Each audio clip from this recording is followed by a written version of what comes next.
chicos, espero que estén muy bien. Para el día de hoy tenemos las terminales del transistor BJT. Específicamente vamos a hablar del transistor NPN. El transistor NPN tiene tres terminales. A una terminal se le llama emisor, a la otra se le llama base y a la otra se le llama colector. Pero ¿cómo represento yo esto en un diagrama esquemático en un circuito? Bueno, yo lo que voy a tener es un dibujo de esta forma. Tres terminales. Esta terminal, justamente la que está de este lado, le vamos a llamar base. A la terminal que está en este lado le llamamos emisor y a esta le llamamos colector. Pero ¿cómo sé cuál es la diferencia entre el colector y el emisor? El emisor, por ser un dispositivo NPN, va a tener una punta de flecha justamente saliendo del emisor, saliendo del transistor. Entonces, voy a borrar acá.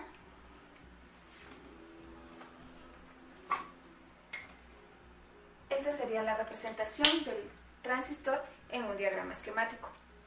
Por supuesto que yo le puedo poner resistencias a este transistor. Cada resistencia que yo le ponga, ya sea conectada al colector, al emisor o a la base, yo la puedo nombrar de una manera diferente. Esta en particular es la resistencia del colector. Esta es la resistencia del emisor y esta es la resistencia de la base. También puedo conectarle una fuente de voltaje al colector, al emisor o a la base o inclusive a los tres. Si yo le conecto una fuente de voltaje al colector, le voy a llamar VCC.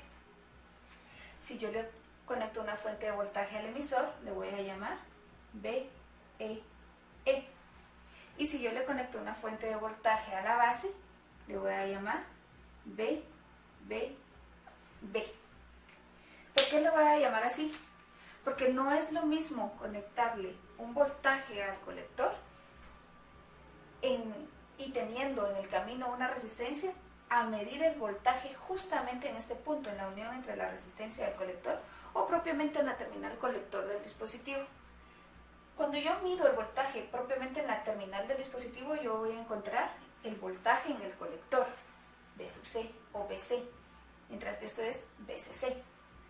Cuando yo mido el voltaje en la terminal emisor, voy a medir un VE, un voltaje de emisor.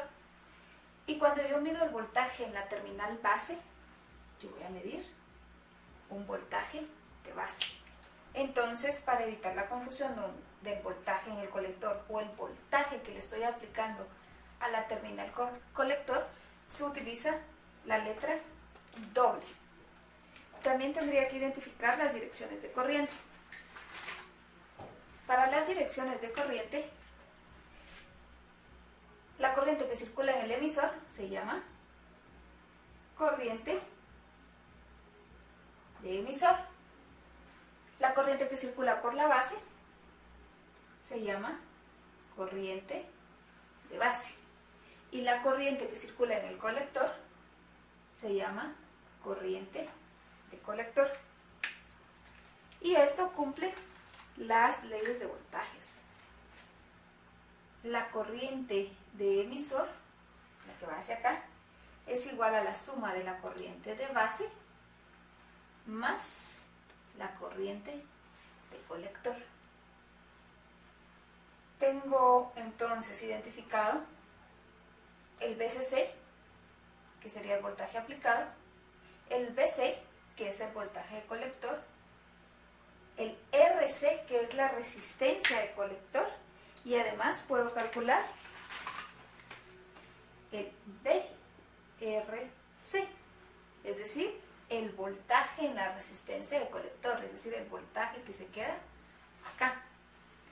También aquí tengo el voltaje que le estoy aplicando a la base, el voltaje que llega a la base, la corriente que está circulando hacia la base, la resistencia de base y además en este punto yo puedo calcular el voltaje en la resistencia de base.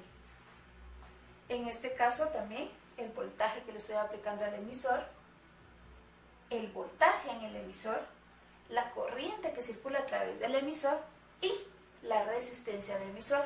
Entonces también puedo calcular el voltaje que hay entre este punto y este punto, que se va a llamar voltaje en la resistencia de emisor. Espero que tengan en cuenta esta nomenclatura porque es la que vamos a estar usando en la clase. Saludos, chicos.